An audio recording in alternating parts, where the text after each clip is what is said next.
মানবতাবিরোধী অপরাধের অভিযোগে সাবেক প্রধানমন্ত্রী শেখ হাসিনার বিরুদ্ধে রাজসাক্ষী হিসেবে সাবেক আইজিপি চৌধুরী আব্দুল্লাহ আল মামুনকে ট্রাইব্যুনালে হাজির করা হয়েছে। রোববার সকাল 9:30টার দিকে তাকে কেরানীগঞ্জ কেন্দ্রীয় কারাগার থেকে ট্রাইব্যুনালে হাজির করা হয়।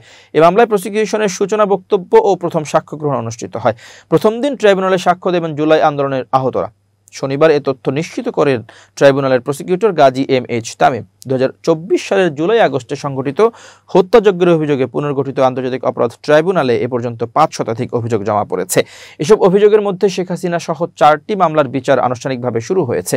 তদন্ত চূড়ান্ত পর্যায়ে রয়েছে আওয়ামী লীগের গ্রেপ্তারকৃত শীর্ষ 17 নেতা ওবায়দুল কাদের সহ আরও 6টি মামলার। প্রসিকিউশন জানিয়েছে, শেখ হাসিনার সর্বশেষ জানা ঠিকানায় ওয়ারেন্ট পাঠানো হয়েছে, তবে তিনি অনুপস্থিত থাকায় আন্তর্জাতিক আইনের ধারাবাহিকতায় বিচার চলবে একতরফাভাবে। এর আগে গত 10 জুলাই আন্তর্জাতিক অপরাধ ট্রাইব্যুনাল জুলাই আগস্টের মানবতাবিরোধী অপরাধের মামলায় শেখ হাসিনা সহ 3 জনের বিচার শুরুর আদেশ দেন। মামলা থেকে আসামিদের অব্যাহতির আবেদন খারিজ করে বিচারপতি মোহাম্মদ গোলাম মর্তুজা মজুমদারের নেতৃত্বে গঠিত 3 সদস্যের আন্তর্জাতিক অপরাধ ট্রাইব্যুনাল 1 এই আদেশ দেন। এ মামলায় শেখ হাসিনা ও আসাদুজ্জামান খান কামাল পলাতক। অন্যদিকে সাবেক আইজিপি চৌধুরী আব্দুল্লাহ আল মামুন অপরাধ স্বীকার করে রাজসাক্ষী হন।